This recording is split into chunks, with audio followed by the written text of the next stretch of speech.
चलिए कितने हो गए थे क्वेश्चन, कुछ इसमें हुए थे क्या?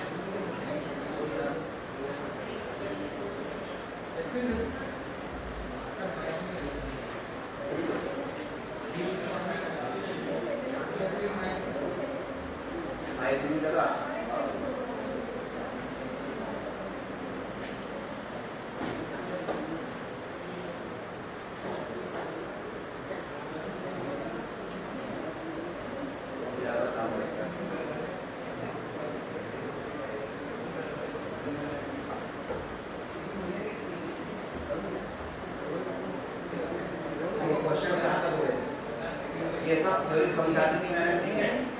चलिए क्वेश्चन पर आते हैं। क्वेश्चन नंबर फर्स्ट पे आते हैं। चलो पहला हो गया था क्या? दूसरा सेकंड हो गया। चलो करो सेकंड क्या है? Two heater coils made of same material are connected in parallel across the nails. The length and diameter of one coil is double of other. Then which of them will be reduce more heat?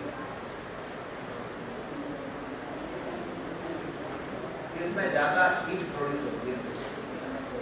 दो heater coil हैं, क्या reduce होगा? Reduce क्या होगा? Produce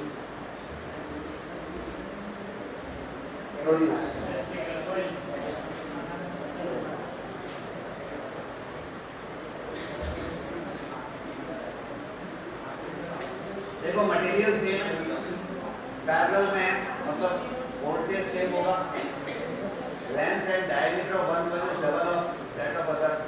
length भी double है, resistance भी double, उसका डायमीटर भी डबल है एक कॉइल का दूसरे की अपेक्षा।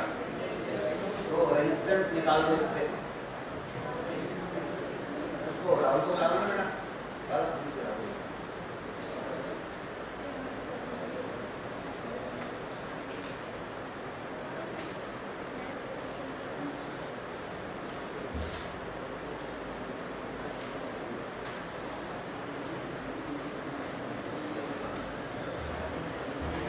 ये माइक में लगा दे।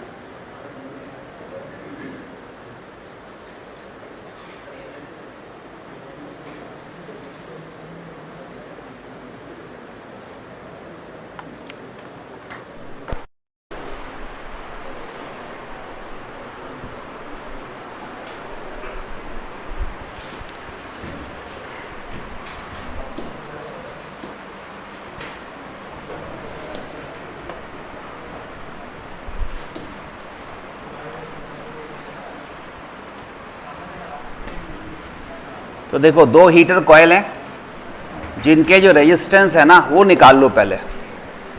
R1 निकालें, या R इक्वल टू होता है आपके पास रो एल अपॉन कितना A, ठीक है। और इस क्वेश्चन में मटेरियल सेम है, और यहाँ अगर आप देखोगे R equal to rho L upon A में A को पाई R स्क्वायर लिख सकते हैं, ठीक है। अब R1 तो इतना ही मान लेते हैं कि R है सपोज, ठीक है। R2 जो होगा वो कितना होगा? रो एज इट इज रहेगा, लेंथ को डबल कर दिया है, और अगर डायमीटर डबल हो रहा है तो रेडियस भी डबल हो जाएगी, ठीक है ना। डायमीटर अगर डबल हो रहा है तो रेडियस भी डबल होगी, तो रेडियस डबल हो गई तो 2 का स्क्वायर कितना हो जाएगा? 4। तो एरिया कितना आ जाएगा? 4 टाइम्स आ जाएगा। अगर डायमीटर डबल हो रहा है तो रेडियस भी डबल हुई, रेडियस डबल हुई तो एरिया कितना हो गया? 4 टाइम्स हो गया। तो नया रेजिस्टेंस आप देख रहे हैं 2 to the 4 यानी rho L upon 2 times of pi are square, that is R2 equal to कितना आया? R/2। तो एक का रेजिस्टेंस R है और दूसरे का रेजिस्टेंस कितना? R/2 है। अब हम फार्मूला लगाएं हीट का। हीट के लिए हम ऐसा फार्मूला यूज करें जिसमें वोल्टेज आता हो, क्योंकि इस क्वेश्चन में क्या दिया है? पैरेलल कॉम्बिनेशन, और पैरेलल कॉम्बिनेशन में क्या होता है? वोल्टेज यानी पोटेंशियल डिफरेंस सेम होते हैं। तो हम फार्मूला यूज कर सकते हैं H इक्वल टू क्या? B²/RT, ठीक है। तो हम देख रहे हैं V और T तो सेम है, H इनवर्सली प्रोपोर्शनल R हो रहा है, मींस जिसका रेजिस्टेंस कम है उसमें हीट ज़्यादा प्रोड्यूस होगी। तो रेजिस्टेंस कम किसका है? R2 का। R2 कैसा है? थिकर है या थिन है? R2। और इसमें यहां ध्यान बोलो, यहां लिखा है ना एक की कॉइल डबल है, तो ये एरिया अपन ने यहां पर क्या लिया? 4 टाइम्स लिया ना एरिया, क्रॉस सेक्शन एरिया, तो ये थिकर होगा। ठीक है, थिकर रेजिस्टेंस का, थिकर वायर का ही रेजिस्टेंस कैसा होता है? कम होता है। तो यहां पर आप देख रहे हैं, तो थिकर वायर का रेजिस्टेंस कम है, तो इसी में क्या होगा? हीट ज़्यादा प्रोड्यूस होगी। और इसको लॉजिकली भी कर सकते थे कि पैरेलल कॉम्बिनेशन में हमें मालूम है कि जो पावर कंजम्पशन होता है वो सबसे ज़्यादा वाट के बल्ब में होता है, और ज़्यादा वाट के बल्ब का जो रेजिस्टेंस है वो कम होता है। ठीक है ना? तो यानी यहाँ से भी सोच सकते थे जिसका रेजिस्टेंस कम होगा उसी में पावर ज़्यादा कंज्यूम होगी, और वही ज़्यादा जब सबसे ज़्यादा चमकेगा या हीट प्रोड्यूस करेगा। ठीक है, चलो नेक्स्ट पे आ जाएं। क्वेश्चन नंबर 17 कैसे आ गए एकदम?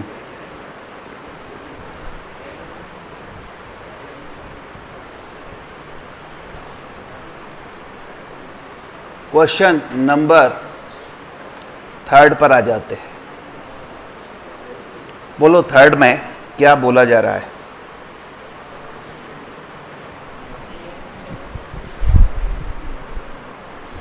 करते रहिए आप लोग अपने आप।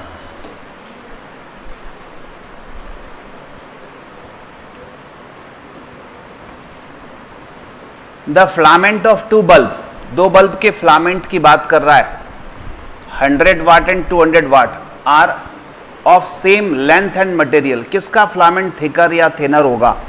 इसमें भी वही बात है कि देखिए जिस बल्ब की वाटेज ज़्यादा होती है, रेटेड पावर है ये, तो रेटेड पावर ज़्यादा होंगी तो रेजिस्टेंस कैसा होगा? कम होगा। ठीक है, तो 200 वाट का रेजिस्टेंस कम होगा। अब रेजिस्टेंस कम, अच्छा लेंथ सबकी सेम है, तो रेजिस्टेंस कम करने के लिए वो थिकर होना चाहिए। थिकर मतलब उसका एरिया ऑफ क्रॉस सेक्शन ज़्यादा होना चाहिए।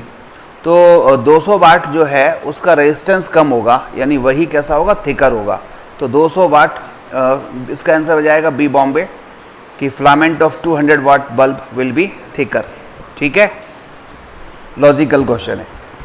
अब आ जाए question number 4। If one bulb is rated 220 volt 100 watt and other bulb is rated 220 volt 25 watt, their resultant power in series and parallel। देखिए 220 वोल्ट 220 वोल्ट, मतलब इनकी रेटेड पावर 220 वोल्ट है, और कुछ नहीं कहा जाए तो अप्लाइड पावर भी 220 मानेंगे, क्योंकि इसमें ये नहीं कहा ना कितने वोल्ट पर आप अप्लाई कर रहे हो, तो मतलब उतने पे ही अप्लाई कर रहे होंगे जितना कंपनी ने सजेस्ट किया है। तो अब पूछा है सीरीज़ में और पैरेलल में इनकी जो रेटेड इनकी जो पावर है वो कितनी होंगी। तो सीरीज़ में पैरेलल में जो पावर है वो हमें पता है कि कैपेसिटेंस की तरह ऐडअप होती हैं, और कैपेसिटेंस में पैरेलल में सीधे सीधे ऐड होता है, तो इसमें भी P = P1 + P2, और उसमें सीरीज़ में P1 P2 / P1 + P2, तो बिल्कुल वही हो जाएगा। इसमें आप कर सकते हैं, अगर मैं सीरीज़ में पावर देखूंगा तो क्या आ जाएगा? P1 P2 divide by P1 + P2, और पैरेलल में पावर देखूंगा तो P1 + P2। P1 एक 100 है, दूसरा क्या है? 25 है, इससे कर लीजिए 100 × 25 डिवाइड बाय 125। ठीक है, 25 5 जा 125, 5 दूनी 10, 20 आ गया ये, और इसमें कितना आ जाएगा?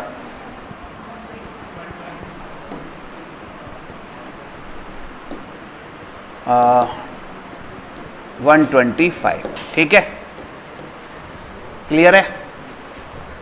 चलिए नेक्स्ट पर आते हैं, क्वेश्चन नंबर 5 पर आते हैं। 5 को करिए आप लोग, लगाओ दिमाग क्या आएगा। क्वेश्चन नंबर 5,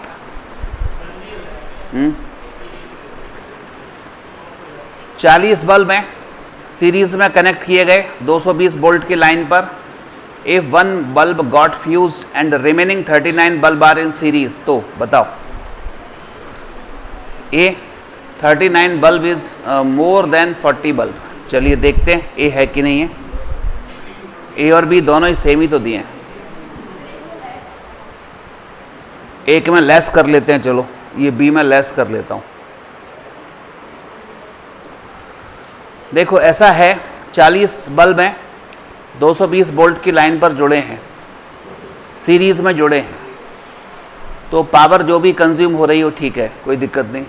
अगर एक बल्ब फ्यूज हो जाए और बाकी के 39 बल्ब हमने कनेक्ट कर दिए उसी लाइन पर, तो ऐसा करने पे क्या हो गया होगा, चेंज क्या हुआ होगा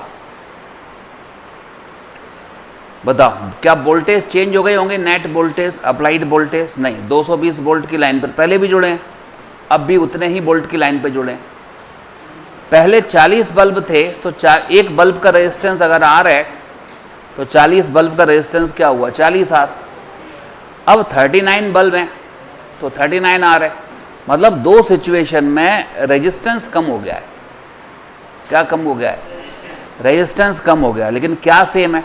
वोल्टेज सेम है।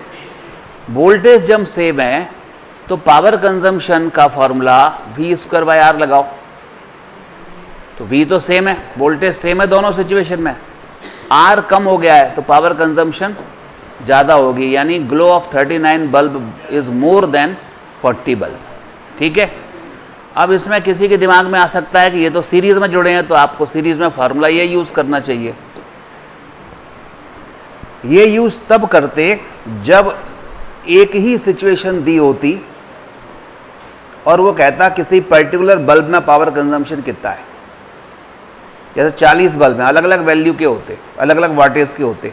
अब वो कहता है एक ये जो 10 वाट का बल्ब है बताओ इसमें पावर कंजम्पशन कितना है। ठीक है, तो सीरीज वो पूरी की पूरी बल्ब सबके सब सीरीज में कनेक्टेड हैं, सीरीज में आई कांस्टेंट होती है तो I²R के हिसाब से देखते। लेकिन यहाँ हम कंप्लीट सेटअप के हिसाब से देखेंगे। पहले सेटअप किसका था?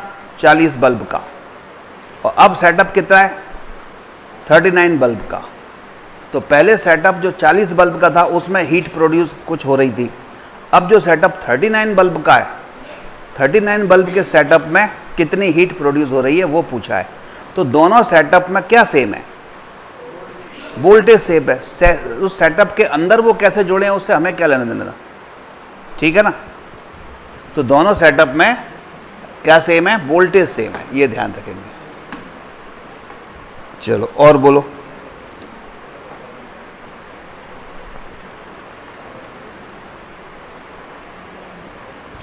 क्वेश्चन 6 पर आते हैं, और 6 में देखिएगा, if an electric heater of 6 kilowatt, electric heater है 6 किलोवाट है, पावर कितनी है इसकी? 6 kilowatt, is used for 15 minute, time कितना है? 15 मिनट, ध्यान से सुनिएगा।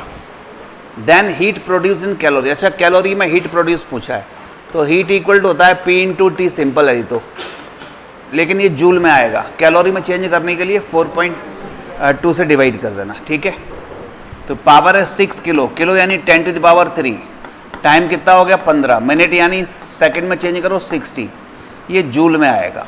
ठीक है, और कैलोरी में चाहिए तो 4.2 से डिवाइड करना पड़ेगा। तो H = 6 × 10⁻3 × 15 × 60 डिवाइड बाय 4.2 कर दीजिए, बताइए कितना आ रहा है।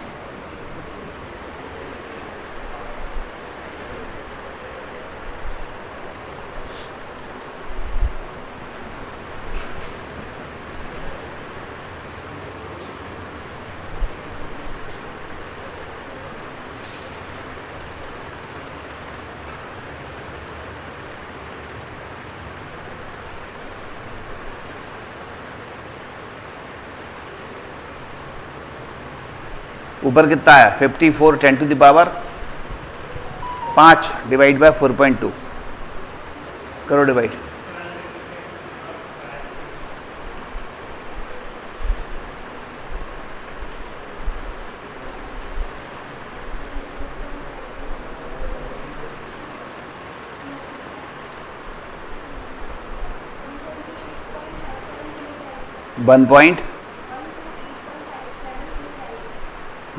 Kilo calorie.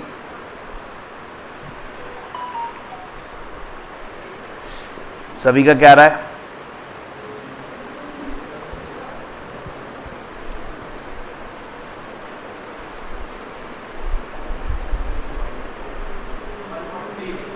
One point three kilo calorie.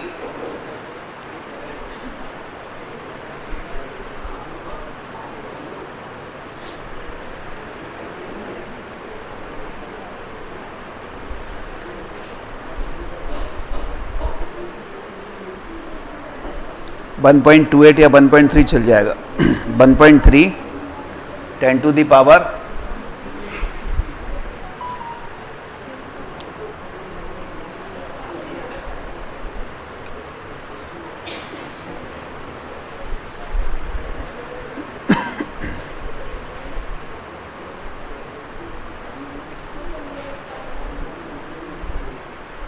10 गड़बड़ हो गई।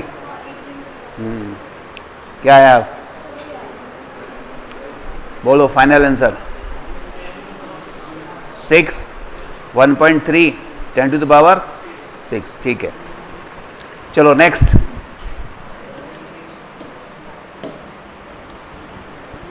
7 देखते हैं। In a house 15 bulb of 100 watt are used for 6 hours 300 in a day. 300 watt refrigerator use 6 hours per day. Then number of unit for 15 days. इसके लिए एक formula बताया था कॉस्ट का, डॉक्टर सिग्मा NPH बाय 1000। इसमें क्या करो, cost की जगह अगर यूनिट निकालना हो, नंबर ऑफ यूनिट, तो ये यहां से रेट हटा देना बस। ठीक है, तो यूनिट आ जाएगी। डे कितने हैं? 15 समेशन अब कितने बल्ब में? पहला 15 बल्ब में पावर कितनी है? 100। कितना आर है? 6 आर है। प्लस 300 वाट का रेफ्रिजरेटर है, एक ही है, 1 इंटू हो जाएगा, इंटू 6 आर यूज हो रहा है, बस डिवाइड बाय 1000। सॉल्व कर लीजिए जरा, कितनी नंबर ऑफ यूनिट आ गई इसमें?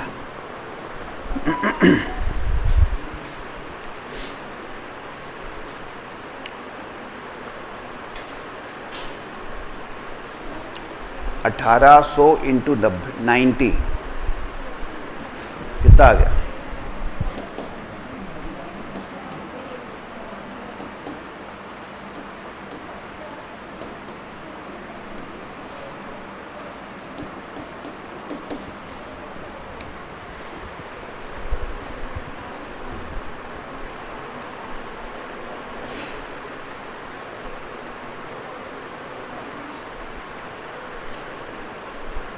$172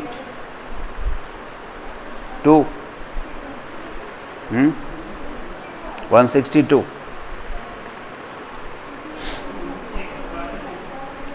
162 ये सही है।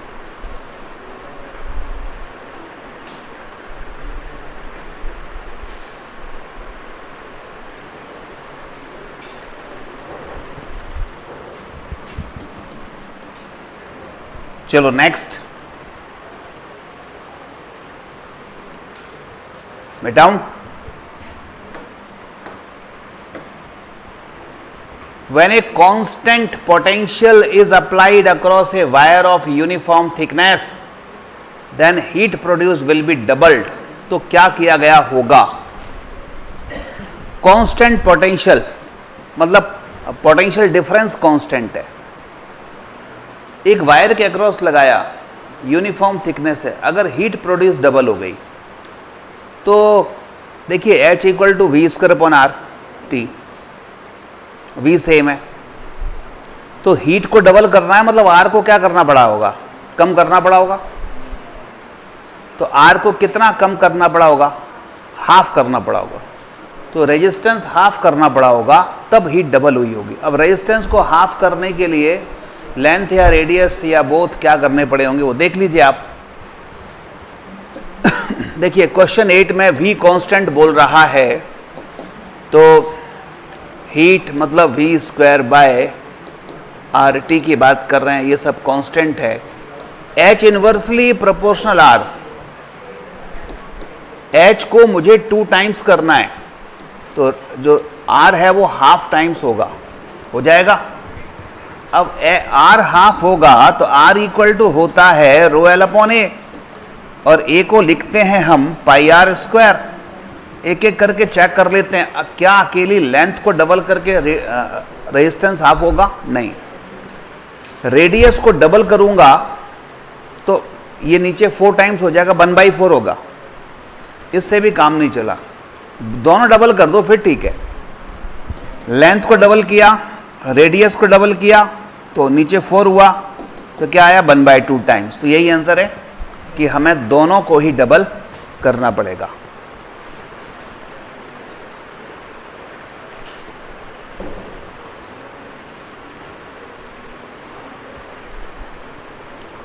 ठीक है, चलो 9th में आते हैं। 9th में बताओ।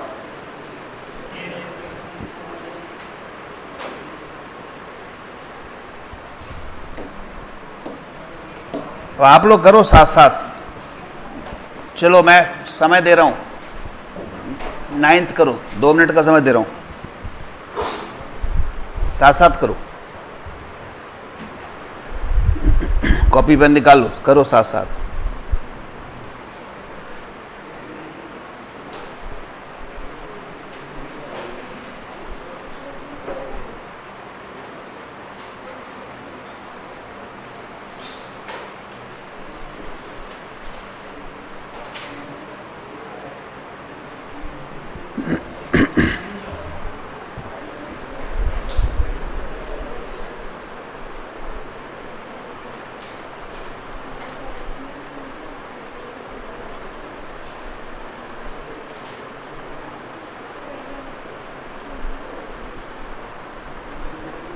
ट्वेंटी सही है, बिल्कुल सही आंसर है 20 आपका।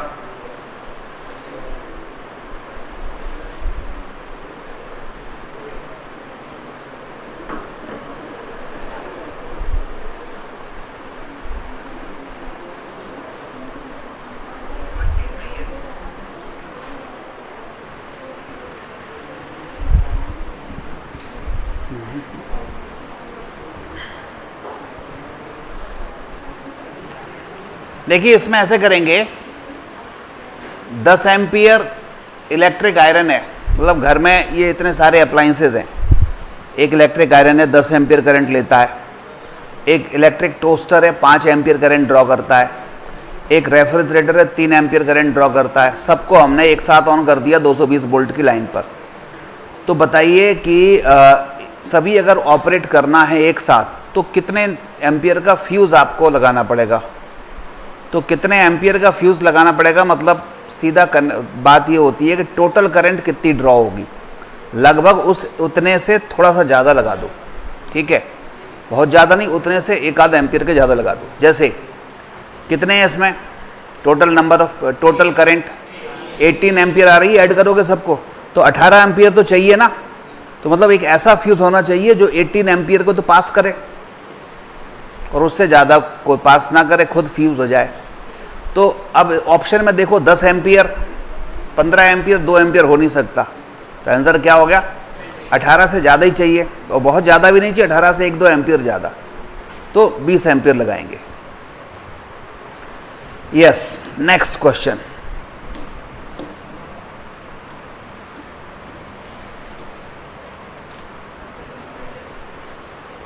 An electric heater is used at 220 volt, then 5 meter cube water boils in 5 minutes.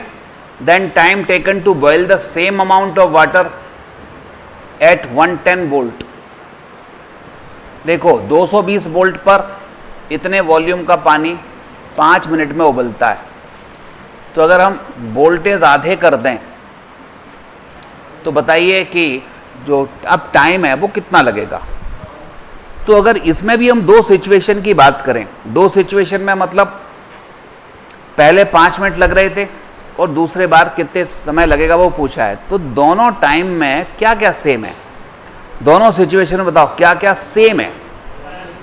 Volume same होगा, उतना ही पानी उबालना है जितना पहले, और मतलब मास सेम होगा, वॉल्यूम सेम होगा, ठीक है मत, और स्पेसिफिक हीट सेम होगी,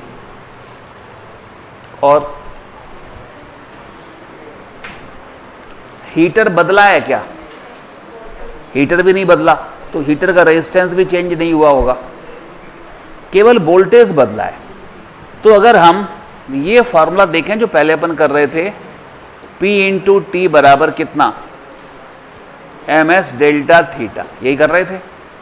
तो मुझे डेल्टा थीटा सेम चाहिए, s सेम चाहिए, और P को v स्क्वायर बाई r कर दूं, t JMS डेल्टा थीटा। अगर यूनिट सेम है तो फिर यही लगा सकते हैं, और अगर यूनिट अलग अलग हैं तो बीच में कहीं अपने को वो कन्वर्जन फैक्टर लगाना पड़ता है। तो अब जरा सोचो, मास ये सब सेम है, रेजिस्टेंस भी सेम होगा, क्यों? क्योंकि हीटर थोड़ी ना बदला है, बदला कौन है? V। तो T इनवर्सली प्रोपोर्शनल क्या आ गया? V स्क्वायर दिख रहा है इसमें। इसी को सॉल्व कर लो, इसी से सॉल्व कर लो।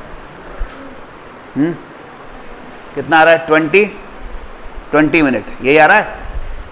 तो देख सकते हैं जो टाइम है नया कितना हो जाएगा, वोल्टेज को अपन ने आधा कर दिया तो 4 टाइम्स हो जाएगा, 4 इंटू 5 यानी 20 मिनट। बिल्कुल सही है, 20 मिनट, ठीक है। चलो 11 करो।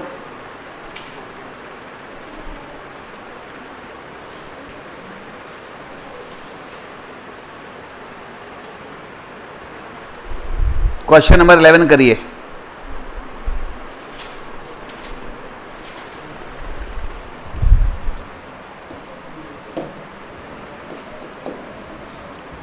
Two similar copper wires are of same length and ratio of their diameter is 1:2. Two similar copper wires are of same length and ratio of their diameter is कितना? 1:2. If they are connected in series, then ratio of heat produced. Ratio of heat produced ये find करना है।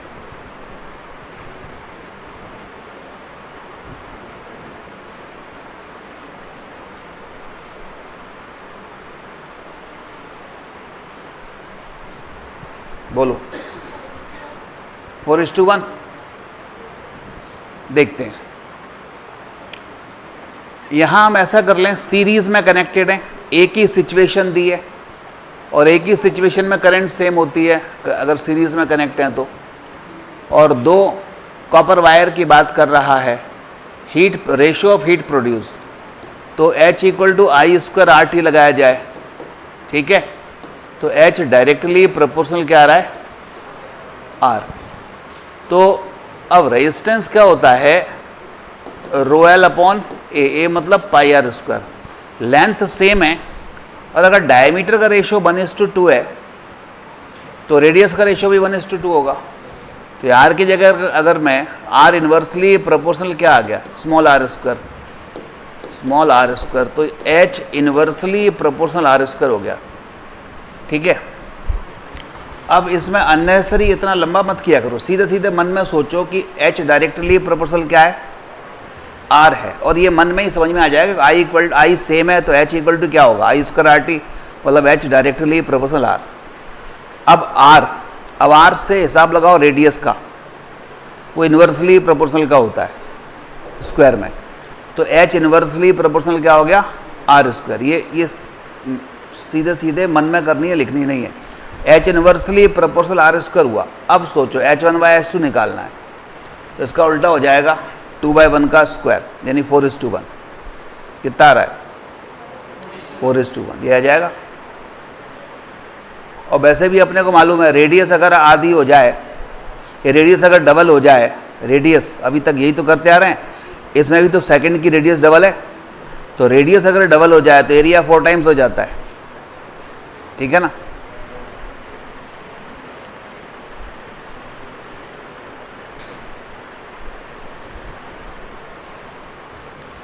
हालांकि इसमें 1:2 double की बात कर रहा है। तो H1/H2 बराबर क्या आ जाएगा, R2/R1। ठीक है, तो R2 कितना हो गया, 2/1 यानी 4:1 स्क्वायर है ना। तो H1 और H2 का रेशियो हुआ 4:1। 12वीं को देखें, 12th। 4 similar resistances when connected in series across a constant EMF source produce 5 watt power if they are connected in parallel। तो पावर कंज्यूम, बोलो इसका एक शॉर्टकट बताया था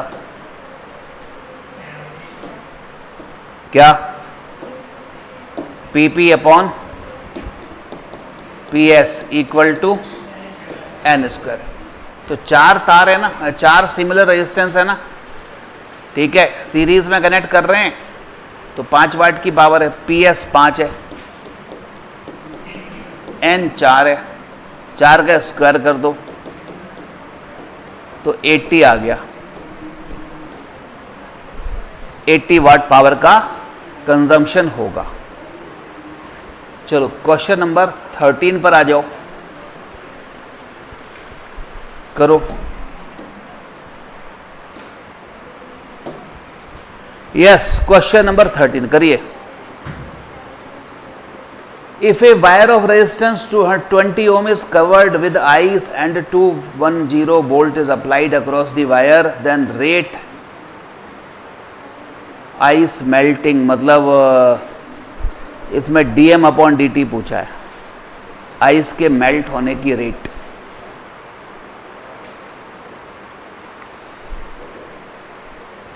बताओ।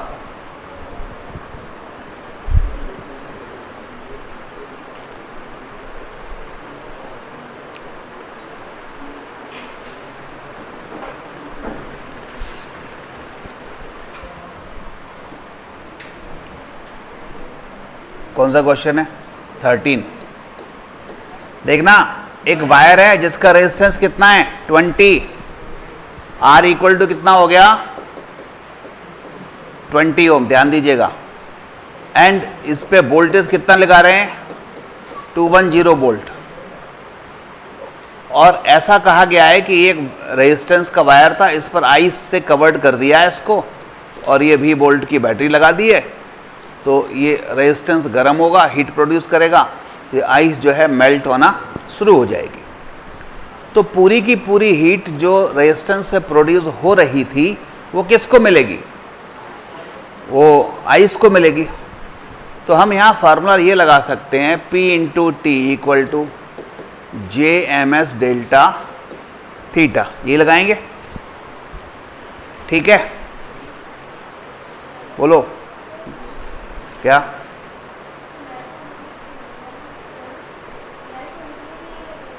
हाँ, मेल्ट होने का मतलब है कंप्लीटली मेल्ट नहीं हो रही।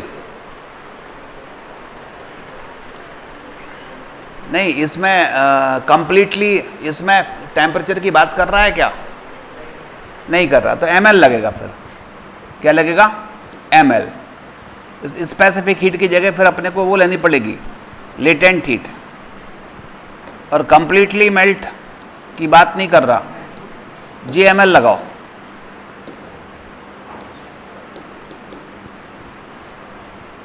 Q equal to MS delta theta, Q equal to ML। अगर टेम्परेचर में चेंज दिया हो तो ये लगेगा, टेम्परेचर में चेंज नहीं हो रहा, मेल्ट की बात कर रहा है तो ये लगाओ। और इसमें m/t तो पूछा है उसने, तो t को नीचे ले लो बस, p को क्या ले लो, v²/r। तो फाइनली ये बन गया v²/r t equal to j into ml। l latent heat है, m/t फाइंड करना है, m/t तो कितना आ गया, v²/r इंटू कितना बोलो, j इंटू l। अब सॉल्व करो।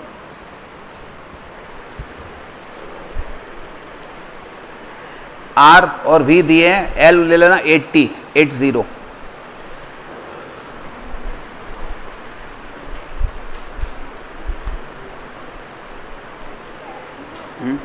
हाँ, तो उसलिए जूल में कन्वर्ट कर दिया ना अपन ने।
देखिए L इक्वल टू होता है 80 कैलोरी पर ग्राम,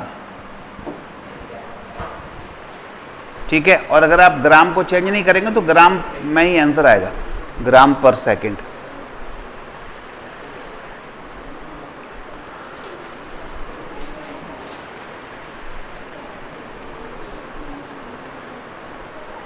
सिक्स 6.56, ठीक है, ग्राम पर सेकंड। 6.56 ग्राम पर सेकंड, ठीक है।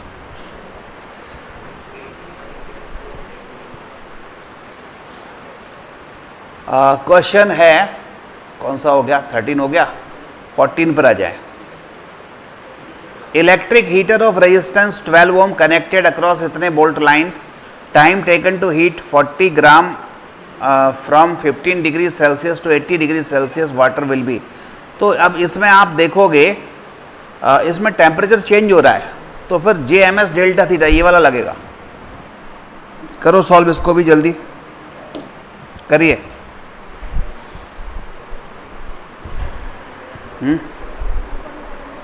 2.7 आ रहा है, चलो चेक करते हैं। इफ वायर 14 है ना,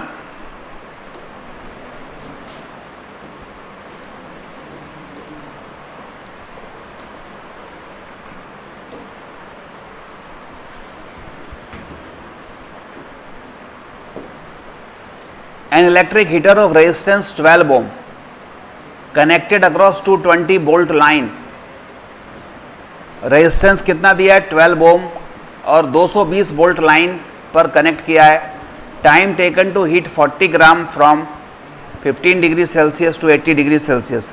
सीधा formula P into T equal to क्या, JMS डेल्टा थीटा। पावर कितना है पता नहीं है, लेकिन V²/R लिख सकते हैं इसको, into T JMS delta theta. अब लगाओ, और पूछा है उसने टाइम पूछा है, करिए सॉल्व। टाइम इक्वल टू क्या आ जाएगा, देखो टाइम इक्वल टू आ रहा है JMS delta theta into R divide by V²। J हो गया 4.2, मास कितना है, कितने ग्राम है, 40 ग्राम है, किलोग्राम में चेंज कर लो कितना हो गया, -3। स्पेसिफिक हीट 1000 होती है वाटर की, ठीक है, लिख लेना। डेल्टा थीटा 80 से 15 इंटू R, रेजिस्टेंस कितना है 12 ओम और V कितना है 220। करो सॉल्व।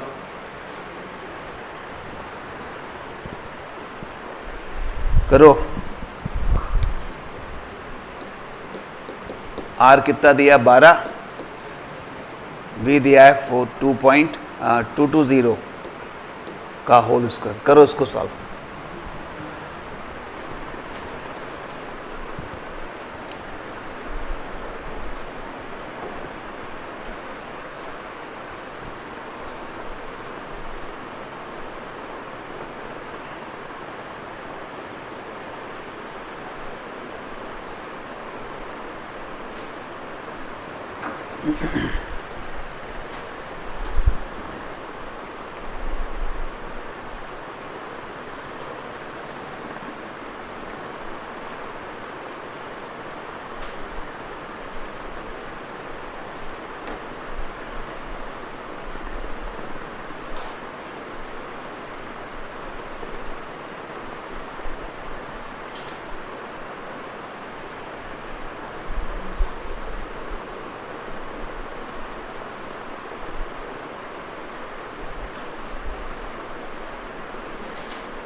बोलो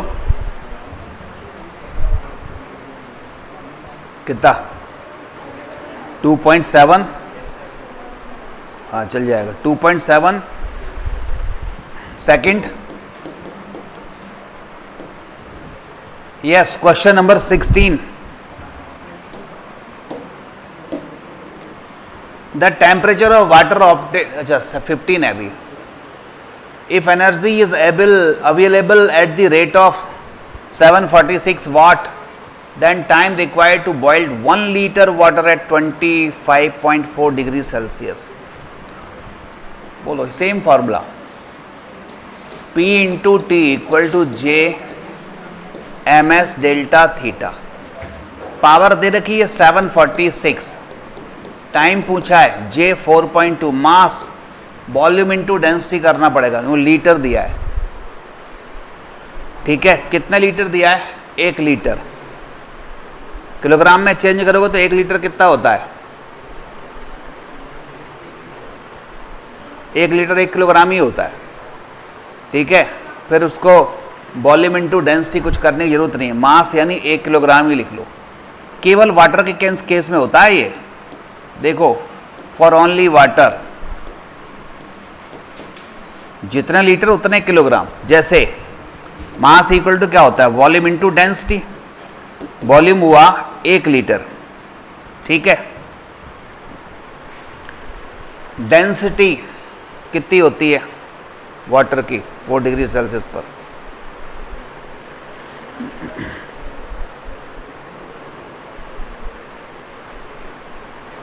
बोलो।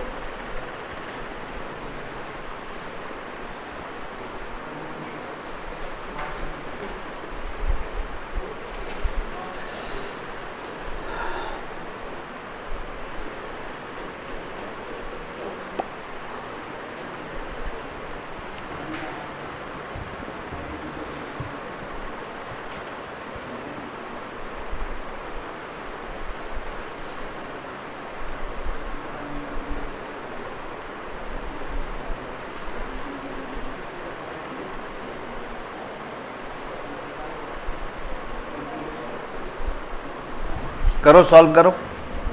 वाटर के केस में आप ये मान सकते हैं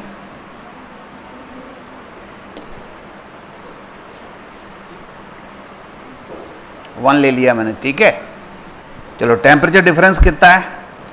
टेम्परेचर एक ही दिया है तो वही हो जाएगा 25.4। सॉल्व कर लो, टाइम निकाल लो। 4.2 इंटू 25.4 डिवाइड बाय 746 वॉट। करो।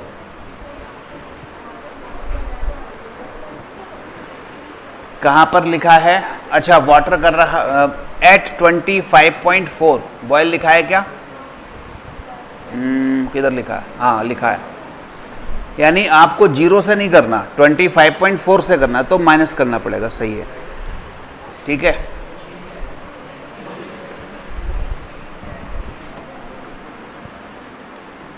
हंड्रेड माइनस कितना है? 25.4। करो।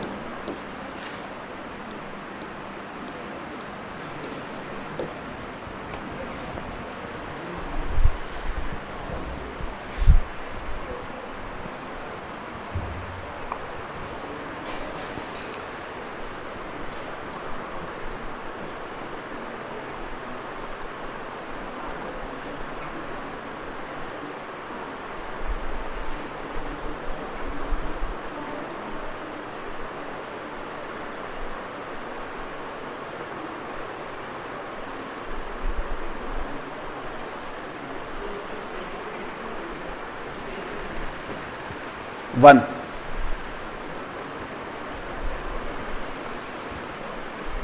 अगर हम इसमें किस में ले रहे थे? सीजीएस में ले लिया ना।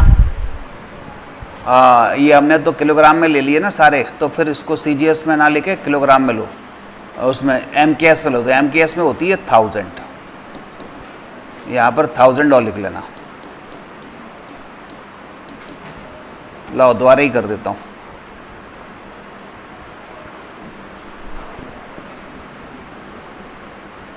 पावर कितनी है?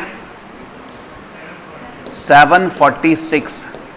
टाइम पूछा है 4.2, ये ले लो, सब SI में ले रहे हैं। ये 1 किलोग्राम हो गया, स्पेसिफिक हीट होती है 1000 इंटू डेल्टा थीटा, ये आपके पास 100 में से माइनस कर लो। चलो डिवाइड बाय कुछ है ही नहीं है, ये 46 से कर लेंगे डिवाइड, 746 करो।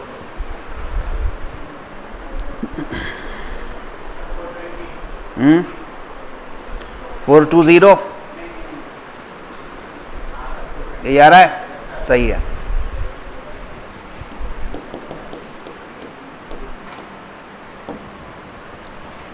सिक्सटीन्थ पर आ जाएं। The temperature of water obtained from geyser is 22 degree Celsius. If water is to be obtained at the rate of 1 litre per minute at 37 degree Celsius, then current obtained at 420 volt. बताएं।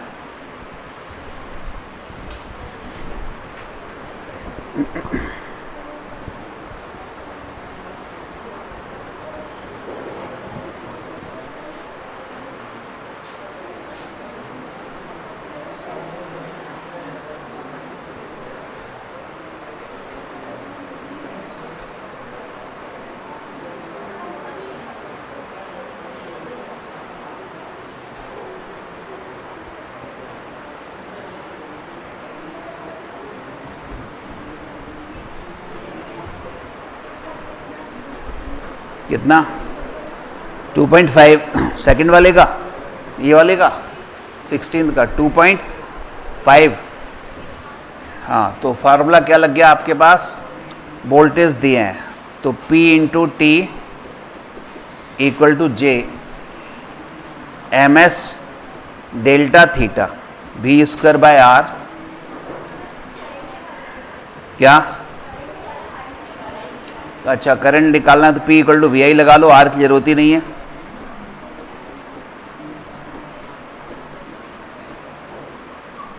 MS delta theta. अब करो,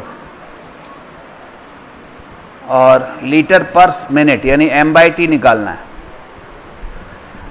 उसको मास को volume into density कर लेना।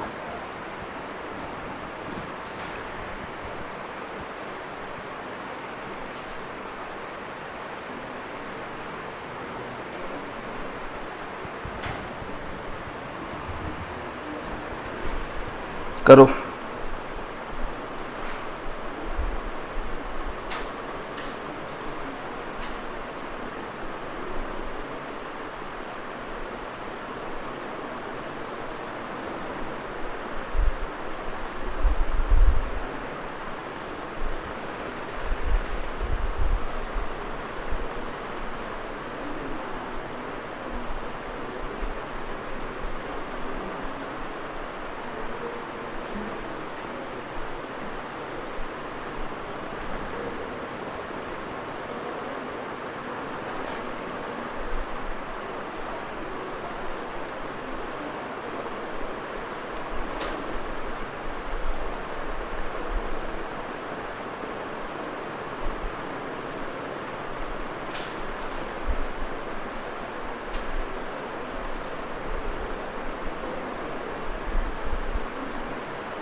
Yes, कितना आया? 2.5 आ रहा है। कर लोगे?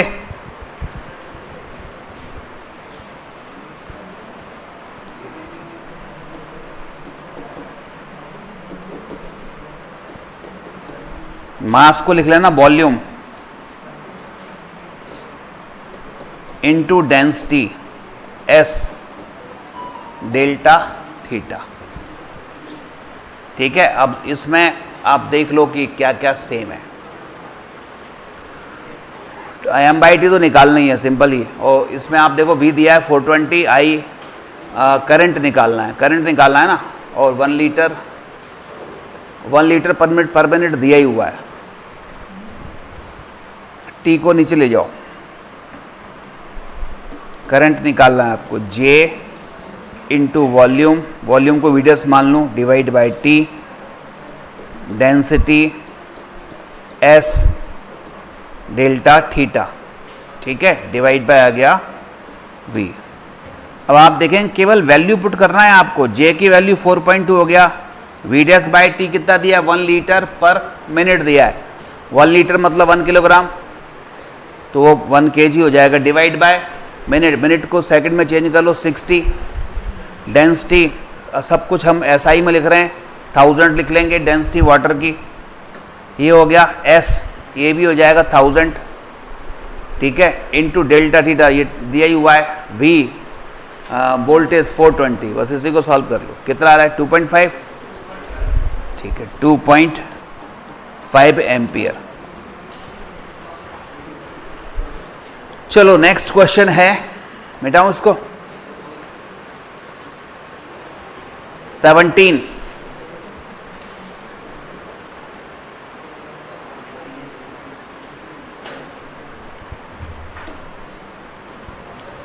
The EMF of battery is E, internal resistance R. It is sending current in the external resistance R. Then maximum power. Maximum power कितनी होगी, इसकी थोड़ी थ्योरी समझ लो। ठीक है, फिर मैं आपको बाकी चीज़ें समझाता हूँ।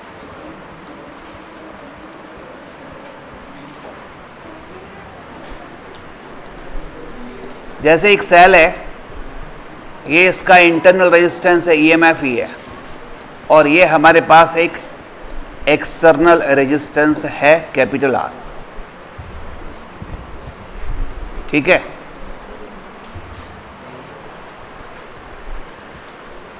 अब इसमें हम जब बात करते हैं कि कितनी करंट ये सेंड करेगा, तो I इक्वल टू क्या हुई, E upon R plus small r। एक फॉर्मूला तो ये लगता है, सबको मालूम है। ठीक है, दूसरी बात, अगर कोई पूछे कि इस रेजिस्टेंस में पावर कितनी है एक्सटर्नल में, ये एक्सटर्नल रेजिस्टेंस है ना, कितनी पावर है, I² R, यही होगी। और इंटरनल में कितनी पावर हो, ये इंटरनल रेजिस्टेंस है, कितनी है, I² स्मॉल r, यही होगी। अब अगर कोई पूछे कि पावर सप्लाइड बाय बैटरी कितनी है, वो या तो दोनों को ऐड कर दो, या I² R plus small r लगा लो, ये कर सकते हैं। ठीक है, चलिए तीसरी बात, अगर पूछता है कि बताइए इस एक्सटर्नल रेजिस्टेंस में मैक्सिमम पावर कितनी है, maximum power in external resistance, यानी बैटरी ने अपने हिसाब से पावर भेज दी R में, स्मॉल r में, तो मैक्सिमम कब होगी। तो इसको सॉल्व किया जा सकता है कि ये जो P एक्सटर्नल है, इसका differential unknown quantity small r या कैपिटल R के रिस्पेक्ट में डिफरेंशियल करके 0 कर दो और फिर सॉल्व करो।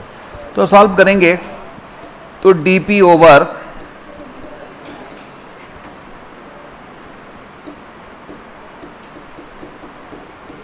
dr इक्वल टू 0 पुट करें।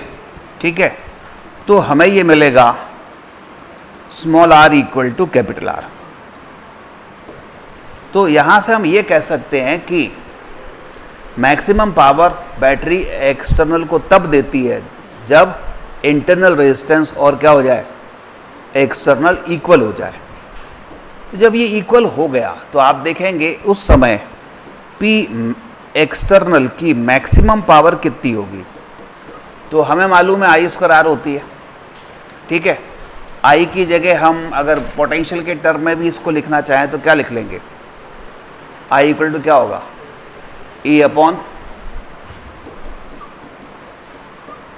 आर प्लस स्मॉल आर का whole square into capital R. अब मैं इसमें स्मॉल आर की जगह या कैपिटल आर की जगह स्मॉल आर पुट कर रहा हूँ, तो हमें मिला ई स्क्वायर बाय स्मॉल आर लिख दो तो 2r यानी 4r स्क्वायर इंटू यहाँ भी स्मॉल आर लिखो, एक आर कट गया, तो पावर कितनी आई, एक्सटर्नल में मैक्सिमम पावर कितनी आई, ई स्क्वायर अपॉन 4r। इसको हम याद रखेंगे, फॉर्मूला बन गया ये फॉर्मूले के फॉर्म में याद रखेंगे, ई स्क्वायर बाय 4r, ठीक है। अच्छा, इस समय बैटरी की पावर कितनी होगी या इस समय करंट कितनी होगी, कोई पूछे कितनी करंट होगी या मैक्सिमम पावर कितनी होगी, तो इस समय जब ये मैक्सिमम पावर दे रही होगी उस समय करंट कितनी जा रही होगी, ई बाय 2r। आर और आर ऐड हो जाएंगे ना दोनों, 2r। तो एट दिस टाइम, बहुत से क्वेश्चन से बनते हैं, एट दिस टाइम कब, जब पावर मैक्सिमम है, एक्सटर्नल में पावर मैक्सिमम है, तब बताइए करंट कितनी है, तो करंट इक्वल टू कितना है, करंट इक्वल टू बोलो ई बाय 2r। क्या ये मैक्सिमम करंट है इस समय, मैक्सिमम नहीं है, क्योंकि मैक्सिमम तो तब होगी जब ये रेजिस्टेंस बाहर का शॉर्ट सर्किट हो जाए, हट ही जाए, जीरो हो जाए, तो ई बाय स्मॉल आर ये मैक्सिमम होगी, ये मैक्सिमम नहीं है, पावर मैक्सिमम है लेकिन करंट इस समय ई बाय 2r होगी। अच्छा, इस समय जब वो बैटरी क्या कर रही है, एक्सटर्नल को मैक्सिमम पावर दे रही है, ध्यान से सुनिएगा, एक्सटर्नल को कितनी पावर दे रही है, मैक्सिमम पावर दे रही है, उस समय करंट इतनी आई, तो इस समय बैटरी आखिर कितनी पावर प्रोड्यूस कर रही होगी, तो टोटल पावर बैटरी की एट दिस टाइम,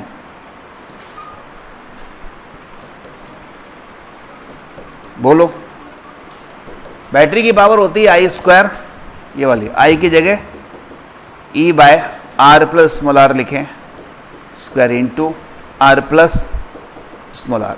आप जहां पर कैपिटल आर लिखा है वहां स्मॉल आर लिख दो, तो ये आया कितना, ई स्क्वायर बाई कितना बोलो 4r स्क्वायर, और ये 2r, r से एक आर उड़ाओ तो आंसर हुआ ई स्क्वायर बाय 2r, हुआ कि नहीं। तो इस समय बैटरी कितनी पावर सप्लाई कर रही है, E square by 2r, external circuit को कितनी मिल रही है, ई स्क्वायर अपॉन 4r, यानी आधी मिल रही है। तो इसका मतलब ये हुआ कि बैटरी कितनी भी कोशिश कर ले, कितनी भी आइडियल बैटरी बना लो, कुछ भी बैटरी बना लो, हमेशा वो बाहर वाले सर्किट को अपनी जितनी प्रोड्यूस करेगी उतनी आधी ही सप्लाई कर सकती है मैक्सिमम, इससे ज़्यादा नहीं। तो बैटरी की एफिशिएंसी कितनी हुई, 50%। बैटरी की मैक्सिमम एफिशिएंसी कितनी हुई, 50%, क्योंकि आधी ही वो सप्लाई कर सकती है, आधी ही वहाँ पर मैक्सिमम पावर प्रोड्यूस करती है एक्सटर्नल में। तो यहाँ लिख लेना।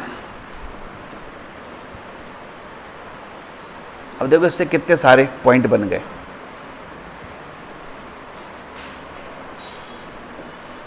मैक्सिमम एफिशिएंसी ऑफ बैटरी कितनी हुई, 50% दिख रहा है। बैटरी प्रोड्यूस कर रही ई स्क्वायर अपॉन 2r, मिल रही है कितनी बाहर, ई स्क्वायर बाय 4r, इससे ज़्यादा कभी मिल नहीं सकती, यही मैक्सिमम है। तो इसका मतलब बैटरी की एफिशिएंसी कितनी हुई, 50%। इस समय करंट मैक्सिमम नहीं होती, करंट होती ई अपॉन 2r। करंट मैक्सिमम पूछे तो ई क्या होगी, आर हटाना पड़ेगा, ई बाय आर होगी maximum current, small E by R, ठीक है। तो इतनी कहानी जो है बैटरी की पावर की, और थोड़ी सी याद रख लीजिए।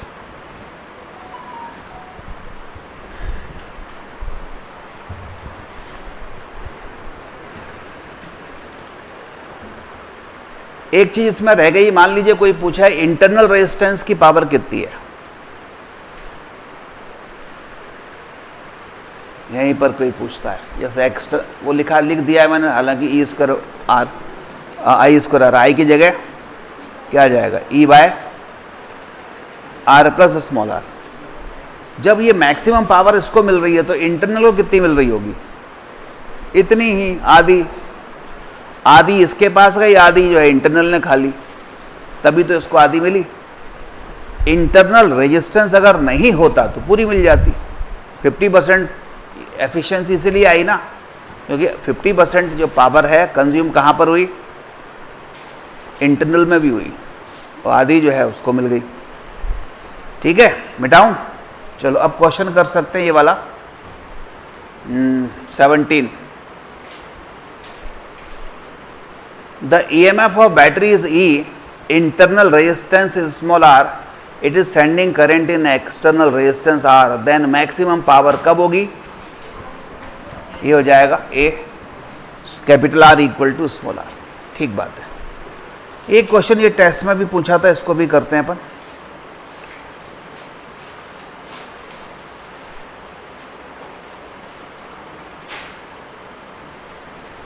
Question number 18।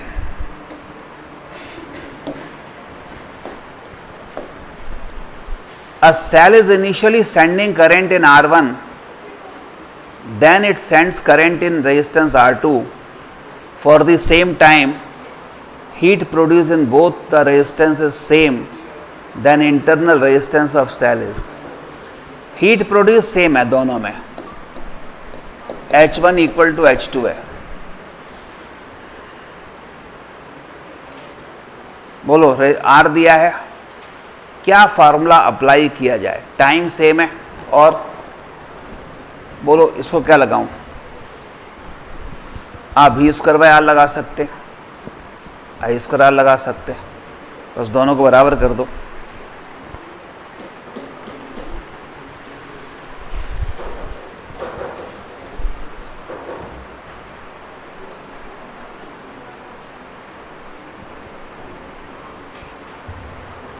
चलो ये लगाएं, E square by R, formula क्या होता है हीट का, V square by R T. V की जगह क्या आ जाएगा, E square by R, R मतलब R1 प्लस स्मॉल आर, ऐसे कुछ कहा है नहीं, ये लगाओ। चलो आई स्क्वायर, रेजिस्टेंस कौन सा है, R1 है ना, I1 मान लेते हैं, ये I2 स्क्वायर R2, T तो कट ही जाएंगे। I को क्या लिख सकते हैं, E1 बाय कितना, R1 plus small r, E same है,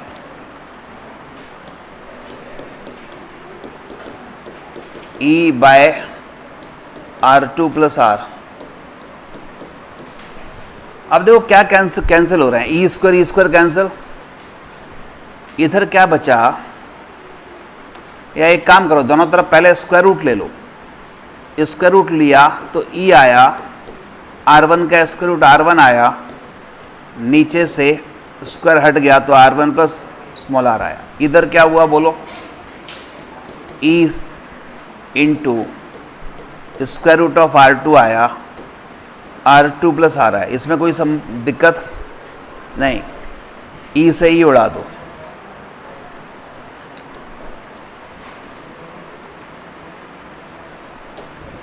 अब क्रॉस मल्टीप्लाई करो, रूट R1 के इन दोनों में करो तो क्या आ जाएगा बोलो, रूट R1 इंटू R2, इसका इसमें करो, root R1 into small r, इसका इसमें करो,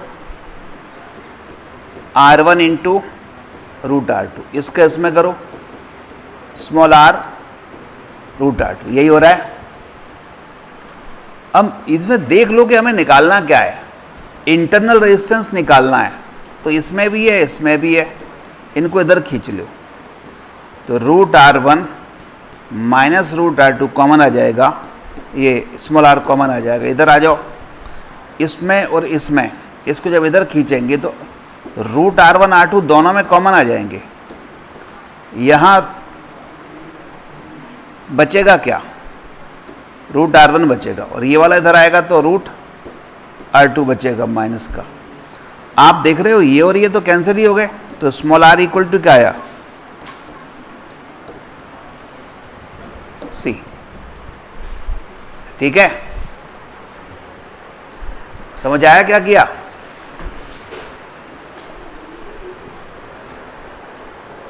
बोलो कहीं कोई दिक्कत हो तो।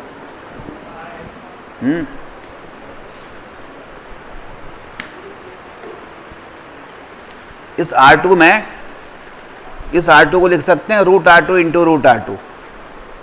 तो रूट R1 R2 कॉमन आ गए, एक R2 बच गया रूट में। ऐसे इधर किया है हमने, ठीक है ना?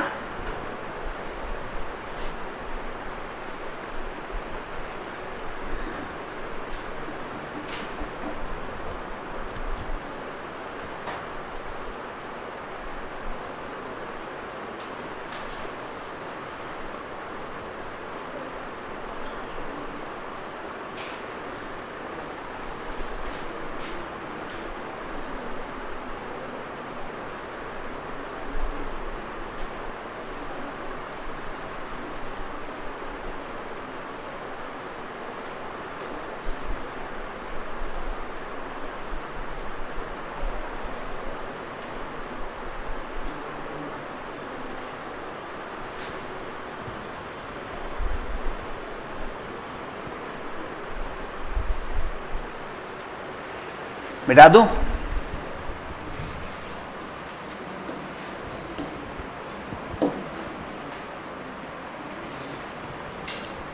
चलो 19 बताओ। In a house supply voltage two 20 volt, fuse used is of 9 ampere, how many bulb of 60 watt can be used simultaneously? बड़ा सिंपल क्वेश्चन, करो।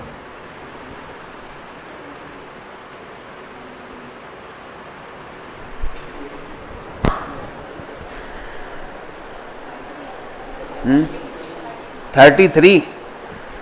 ठीक है, चलो चेक कर लेते हैं। In a house supply voltage कितना है? 220, fuse used is 9 ampere, how many bulb of 60 what?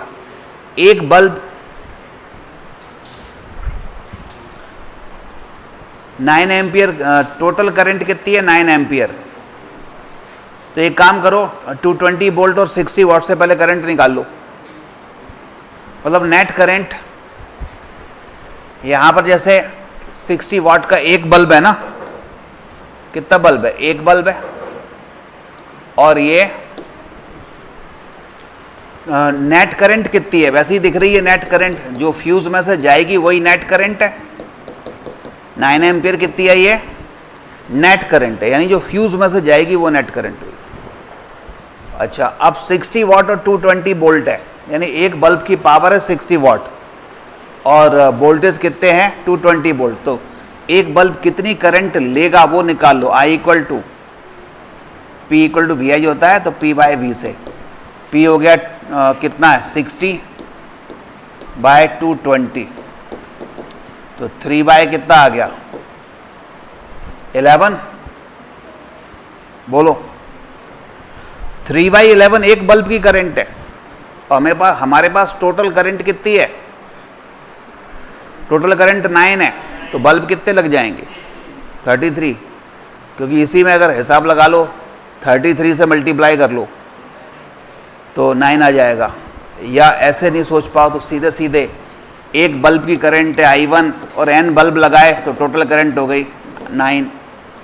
I1 है 3 by 11 into n equal to 9, solve कर लो 33। यस, 22 पर आ जाओ। 22 करो। Heat produced in 5 ohm resistance is 20 calorie पर सेकेंड। तो 4 ओम रेजिस्टेंस में कितनी हीट प्रोड्यूस होगी? ठीक है, करो। देखो बड़ा सिंपल है, आप लोग अगर आंसर बताएं तो 4 कौन सा आ रहा है?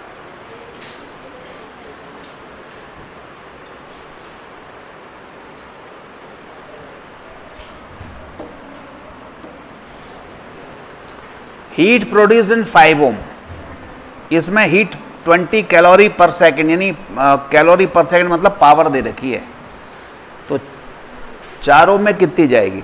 ऐसा सोचो,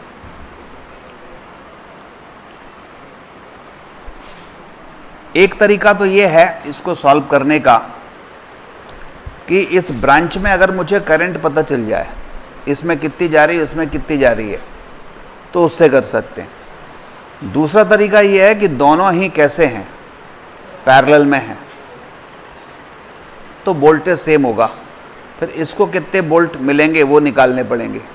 तो आसान यही है कि इसमें करंट ढूंढ लो आप, जैसे इसमें कितनी है, नीचे वाले में 20 कैलोरी पर सेकेंड, तो ये पावर हो गई, P इक्वल टू लगा लो I²R, और मैं यूनिट चेंज नहीं कर रहा, पावर को 20 कैलोरी पर सेकेंड ही रख रहा हूँ, I²R की वैल्यू 5 है, तो I इक्वल टू कितना आ गया आपके पास? 2 यूनिट, जो भी आ जाए, ठीक है, समझ आई बात? P equal to I²R, P कितना है? 20 कैलोरी पर सेकेंड, ठीक है, I², R की वैल्यू कितनी है? 5 है, तो आपके पास I इक्वल टू 2 यूनिट आ गई, जो भी यूनिट हो। अब जरा सोचो, अगर इसमें 2 यूनिट करंट है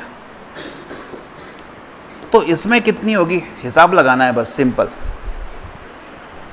इसका रेजिस्टेंस 5 है, इसका रेजिस्टेंस 10 है, रेजिस्टेंस डबल हो गया तो करंट आधी हो जाती है। पैरेलल कॉम्बिनेशन में अगर एक ब्रांच में जिसका रेजिस्टेंस कुछ है, दूसरी ब्रांच से कंपेयर करें, दूसरी ब्रांच में निकालें, तो उसका अगर रेजिस्टेंस डबल हो गया है तो करंट हाफ हो गई होगी। तो यहाँ 2 है तो इसमें कितनी करंट जाएगी? 1 एम्पियर करंट जाएगी। अब 1 एम्पियर करंट इसमें जा रही है तो इसमें अपने को क्या निकालना है? पावर कंजम्पशन 4 ओम है, तो P इक्वल टू फिर से लगा दीजिए I²R। I तो हमारे पास कितना है? 1 स्क्वायर, और R कितना है? 4, तो 4 ही आएगा, 4 कैलोरी पर सेकंड। देखो जरा चेक करो, ठीक है।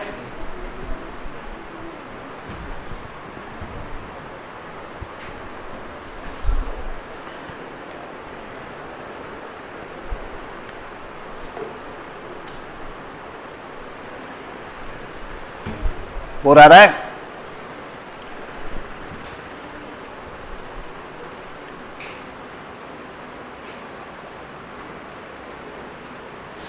ट्वेंटी 21 करो।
बोलो,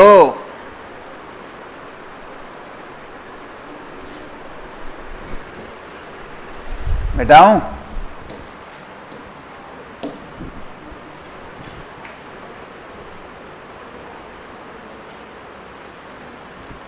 $50 centimeter long wire is connected with a battery of constant EMF, negligible internal resistance.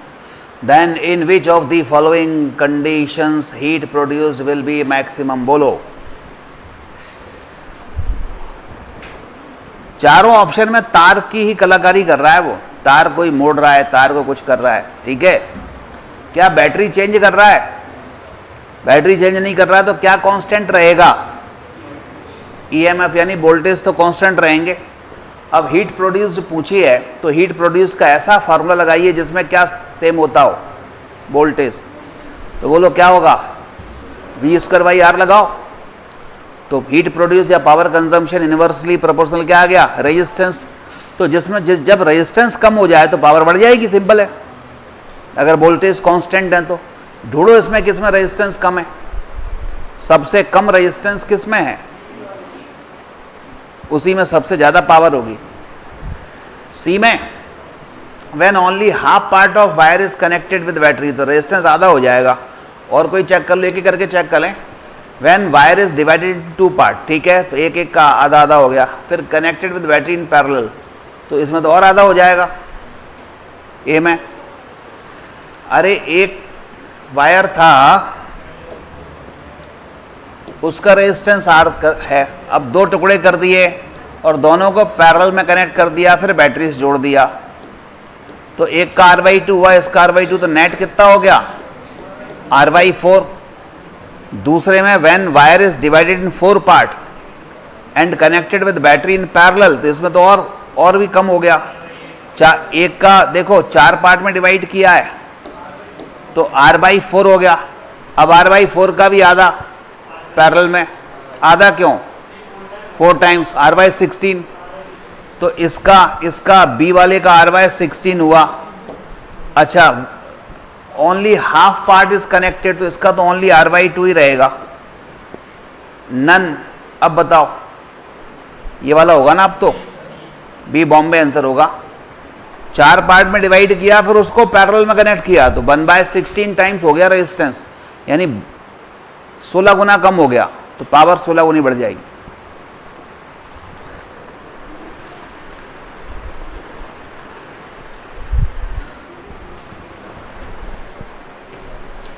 ठीक है, नेक्स्ट 22 करो।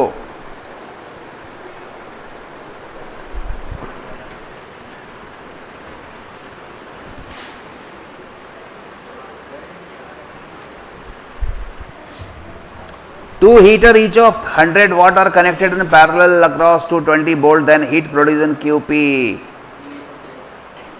and heat produced in series is QS। then ये तो वही हो गया PP/PS वाला।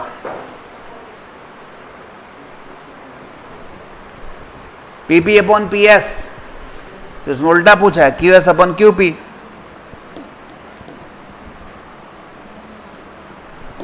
PP/PS इक्वल टू N² था ना, 2 हीटर हैं तो 4 हो गया, तो QS/QP 1/4 हो जाएगा, उल्टा हो जाएगा, 1/4 आ जाएगा।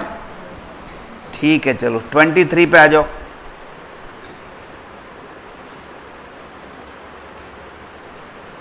करो।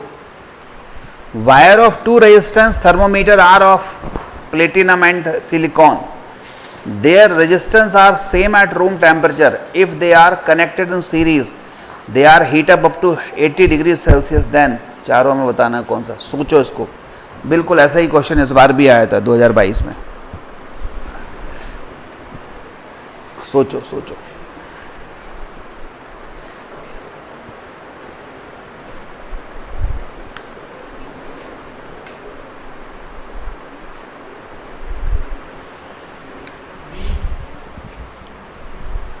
एक प्लेटिनम का, एक सिलिकॉन का। प्लेटिनम है कंडक्टर, सिलिकॉन है सेमीकंडक्टर। रूम टेम्परेचर पर रखे हुए हैं, सीरीज में कनेक्टेड है और 80 डिग्री सेल्सियस तक गर्म कर रहे हैं। 80 डिग्री सेल्सियस तक गर्म कर रहे हैं तो 80 डिग्री सेल्सियस बहुत अच्छा खासा टेम्परेचर होता है।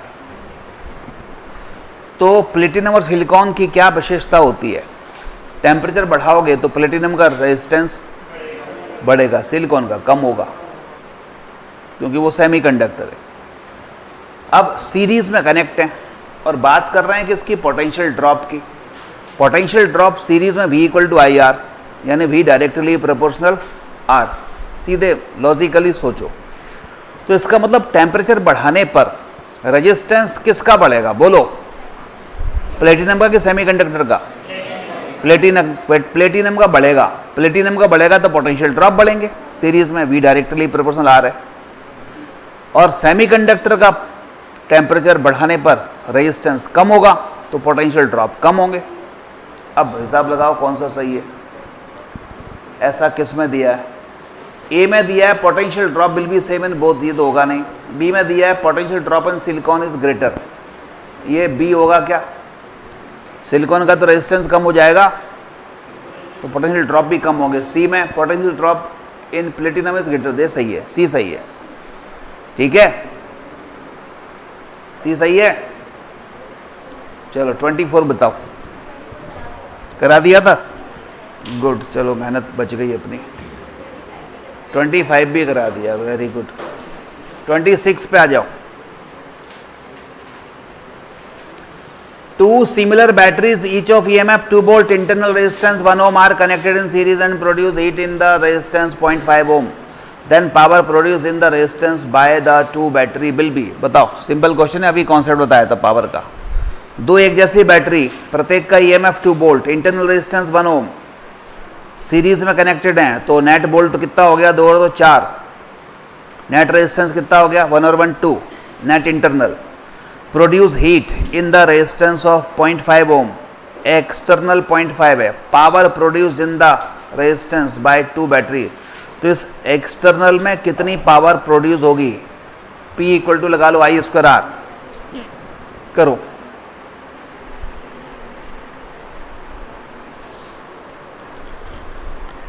बताइए।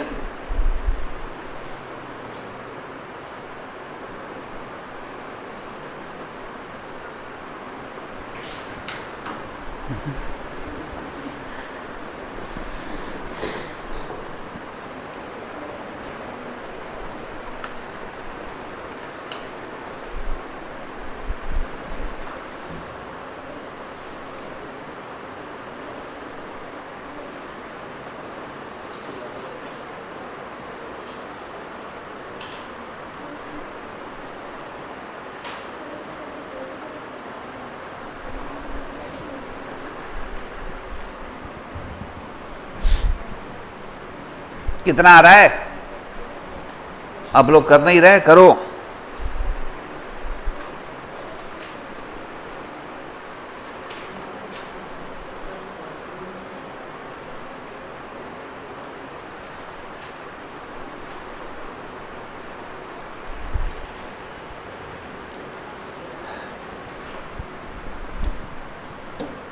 बोलो कितना है? करने पड़ेंगे, बिना क्वेश्चन सॉल्व किए कुछ नहीं होगा। फिजिक्स में दिमाग पेन दोनों चलाने पड़ते हैं।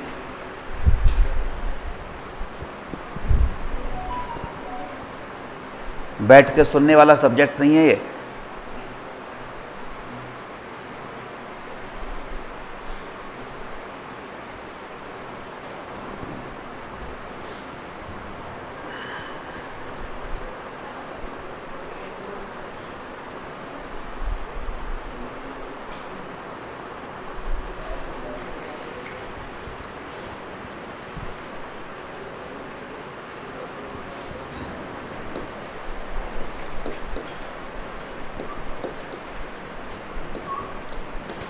ये सिचुएशन बन रही है ना, 2 वोल्ट 1 ओम 0.5, इसमें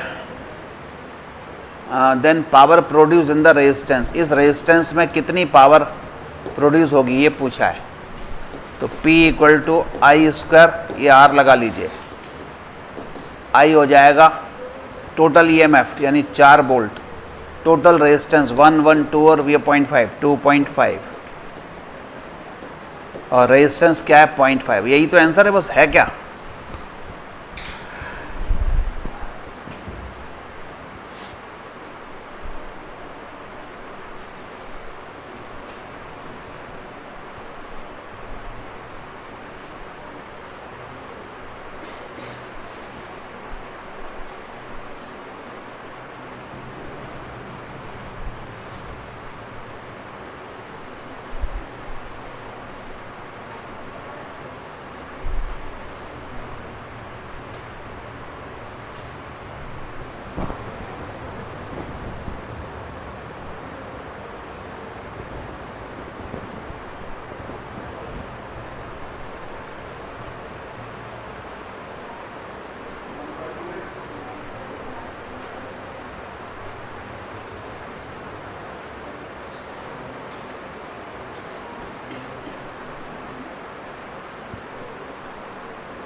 बोलो कितना? 1.2 हो सकता है।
कितना आ रहा है? ये नहीं है। और सोचो।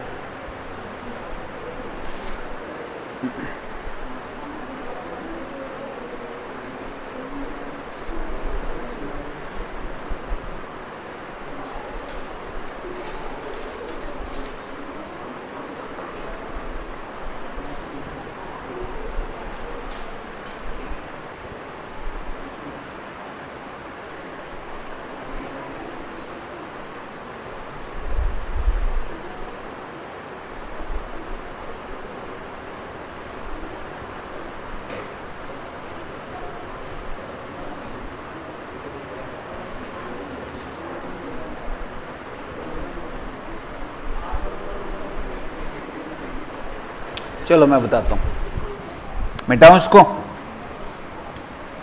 एक थोड़ी सी थ्योरी है, इसको समझ लें। फ्यूज वायर और रेडियस में relation.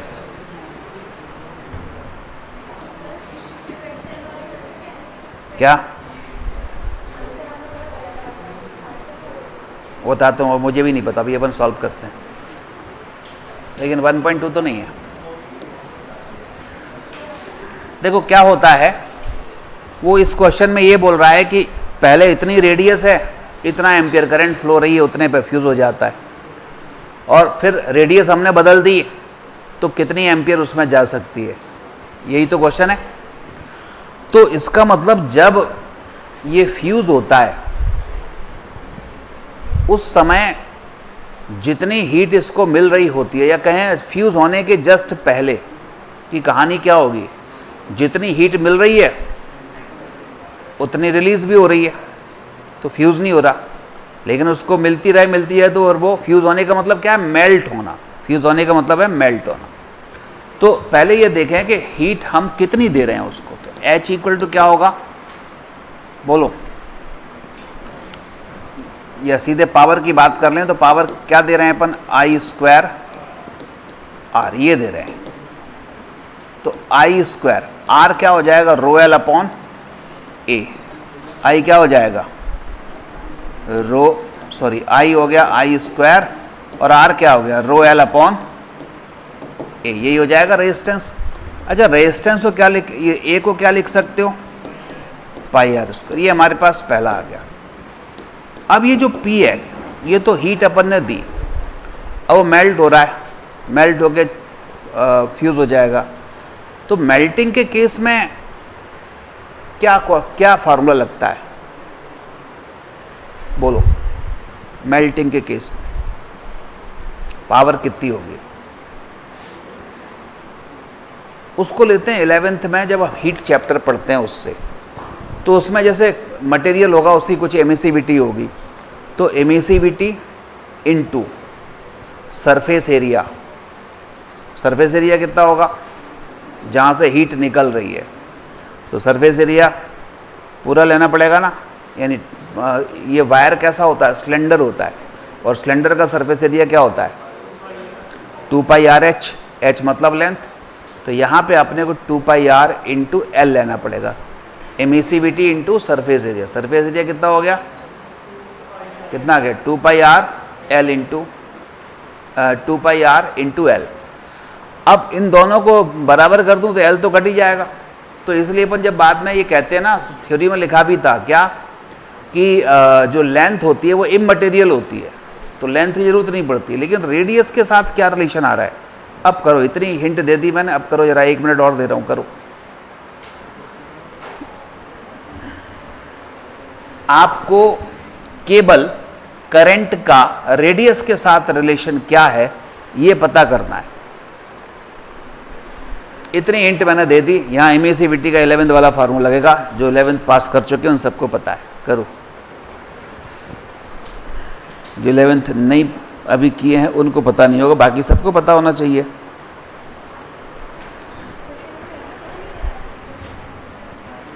E into surface area, surface area into delta theta, ये फार्मूला होता है। तो E कितना हो गया पता नहीं है, surface area 2 pi R H, R H मतलब एल, एल मतलब कैपिटल एल, इंटू थीटा लिख दो। चलो दोनों को इक्वल कर लो बस। तो ये हो गया आपके पास E into 2 pi R L delta theta equal to I square rho L upon pi are square. देखो क्या कांस्टेंट है, ये स्मॉल ई है, ध्यान देना, इससे मत काट देना। तो अब बाकी सब कांस्टेंट ले लो। आपको आई स्क्वायर डायरेक्टली प्रोपोर्शनल आर की पावर 3 हो गया, तो आई डायरेक्टली प्रोपोर्शनल आर की पावर 3/2, ये रिलेशन है, इसको याद कर लो, ठीक है। फ्यूज वायर में आई डायरेक्टली प्रोपोर्शनल आर की पावर 3/2 होता है, लेंथ कट जाती है, लेंथ से कोई मतलब होता नहीं है। ये फॉर्मूला ध्यान रखना है अपने को बस। अब करो, अब आ जाएगा जो भी आ रहा हो।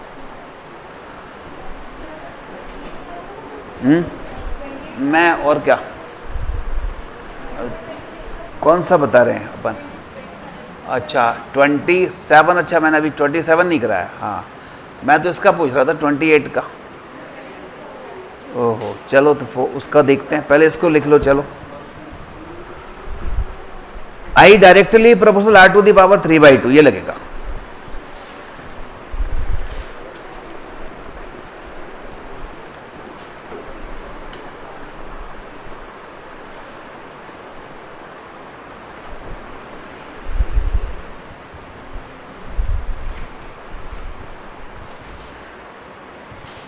लेंथ का कोई रिलेशन नहीं होता, रेडियस का करंट सेफ करंट के साथ रिलेशन है। Safe current directly proportional R की पावर 3/2।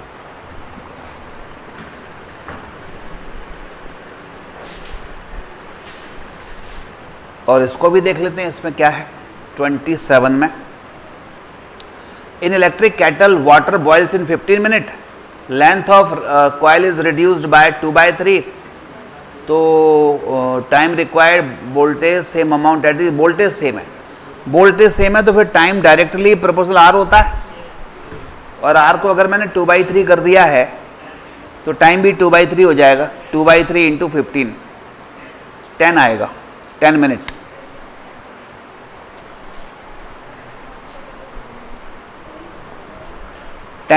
ठीक है ना। इसको कर लो, इसका कितना आ रहा है? I2 पूछा है क्या? I2 bye I1 R2 bye R1 की पावर 3/2। R2 कितना है? 4 है।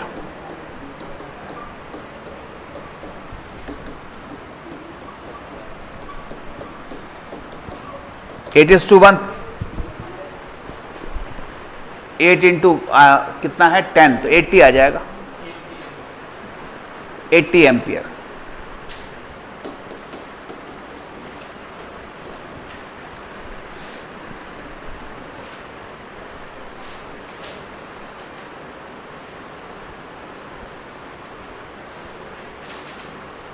यस 29 पर आ जाओ।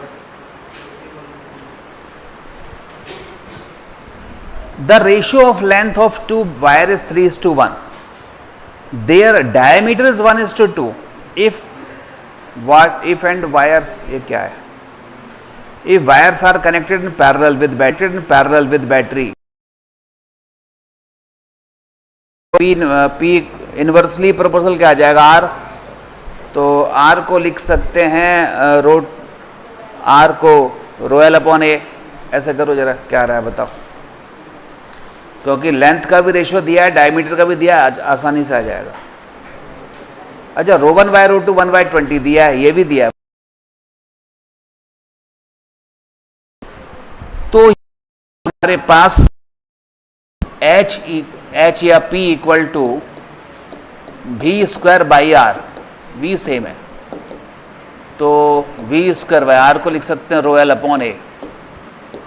तो P1 by P2 equal to मिला, V तो सेम है, A के लिए आ जाएगा πr², तो R1 बाय R2 का स्क्वायर, रो में उल्टा हो जाएगा ρ2 अपॉन ρA, लेंथ में भी उल्टा हो जाएगा L2 बाई L1, रख दो।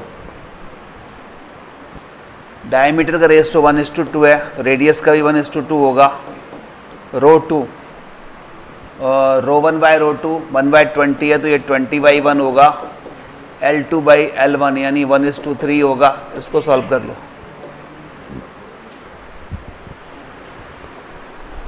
ठीक है। 10/3 4 कितना आ रहा है 5/3।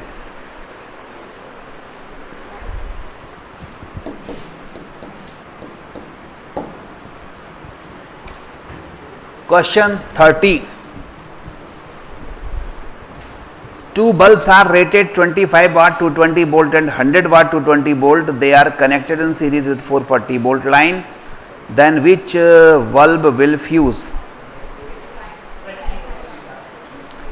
2500 कनेक्टेड इन सीरीज में कनेक्ट कर रहे हैं तो 25 वाट का उड़ेगा, सही है। पैरेलल में कनेक्ट कर रहे हैं तो 100 वाट का उड़ेगा, ये भी सही है। नहीं, दोनों उड़ जाएंगे। 31 में तो पैरेलल में है ना, तो दोनों एक साथ नहीं उड़ेंगे, पहले 100 का उड़ेगा फिर 25 का उड़ेगा। अगर वो ये कहता है कि कौन सा पहले उड़ेगा तो 100 वाट का, और कौन से उड़ेंगे तो दोनों उड़ेंगे।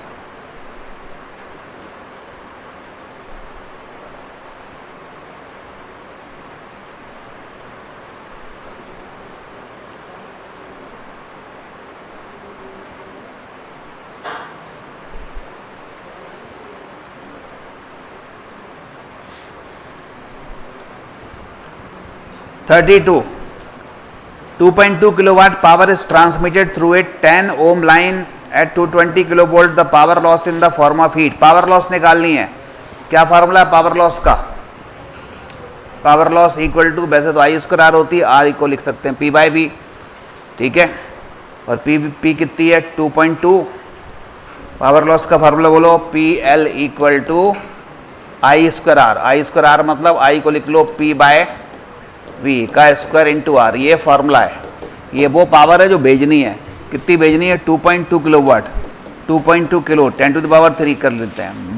बोल्ट कितने बोल्ट पर भेजनी है 220 किलो वोल्ट, 220 किलो यानी 10⁻³ कट जाएंगे दोनों, होल स्क्वायर। रेजिस्टेंस किस रेजिस्टेंस से भेजनी है 10 ओम के रेजिस्टेंस से भेजनी है, ठीक है। ये काटो, सॉल्व कर लो।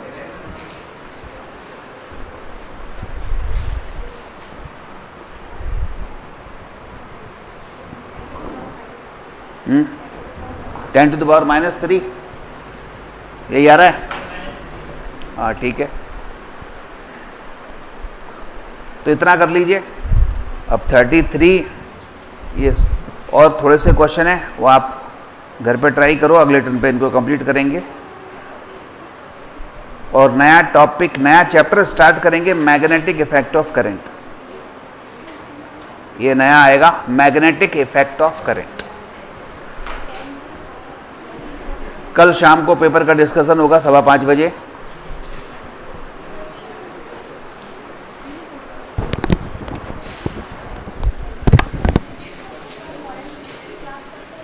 मॉडर्न फिजिक्स की लगेगी या तो वेडनेसडे से या फ्राइडे से। अभी